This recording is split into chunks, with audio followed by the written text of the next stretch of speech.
Anak saya dimasukkan ke pondok atau sekolah full day?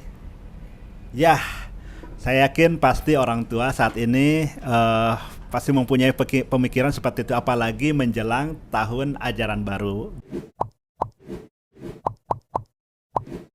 Assalamualaikum warahmatullahi wabarakatuh. Alhamdulillah, pada video ini alhamdulillah kita bisa kembali ya di channel YouTube Hidayatullah Banten.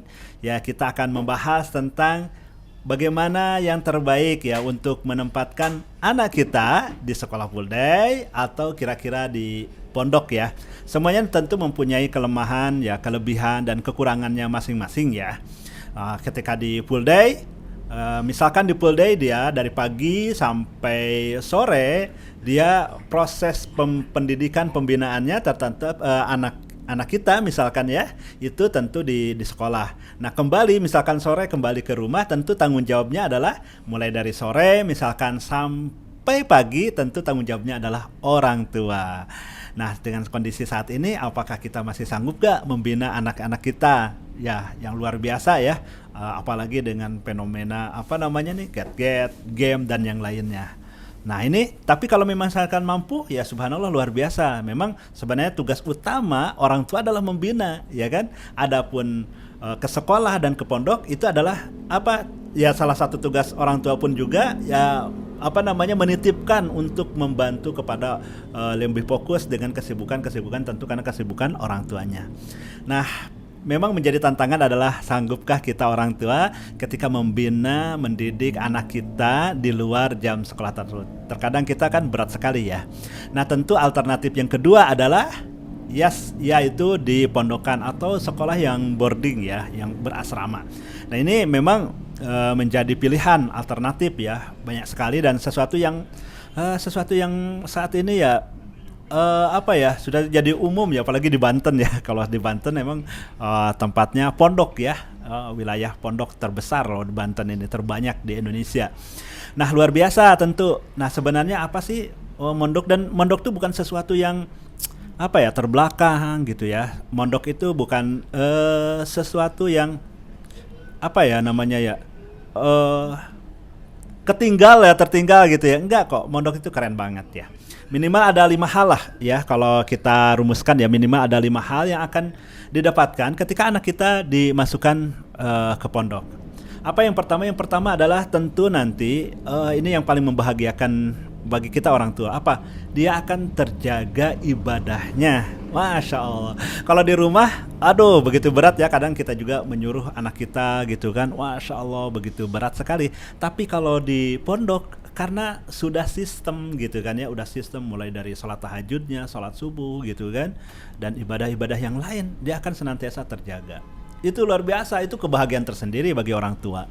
Masya Allah ya, karena itulah investasi kita ketika anak kita soleh ya kan, ya anak kita baik yang mendoakan kita, dan siapa yang akan mendoakan kita kan tentu adalah anak-anak kita. Ini yang pertama ya bagi kita ya, bagi orang tua. Yang kedua apa kira-kira?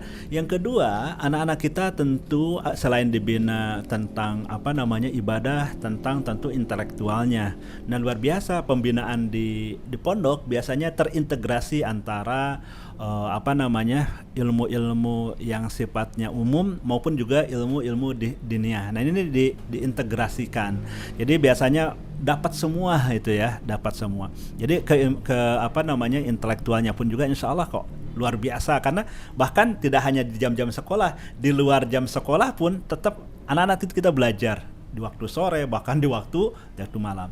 Yang ketiga itu ya dari segi emosionalnya, ya jiwa sosialnya itu akan terbangun sendiri. Kenapa? Karena dia akan berteman dengan berbagai apa namanya, suku, wilayah gitu kan. Selain itu pun juga tentu dengan karakter-karakter kebiasaan yang beda-beda. Nah, anak-anak kita tuh akan apa ya namanya, berhidup bersosial gitu kan. Bahkan ketika ada temannya yang sakit, dia akan timbul sendiri tuh rasa empati, kepedulian, masya Allah. Nah itu ya dari segi apa namanya jiwa sosialnya. Yang keempat adalah kira-kira apa ya?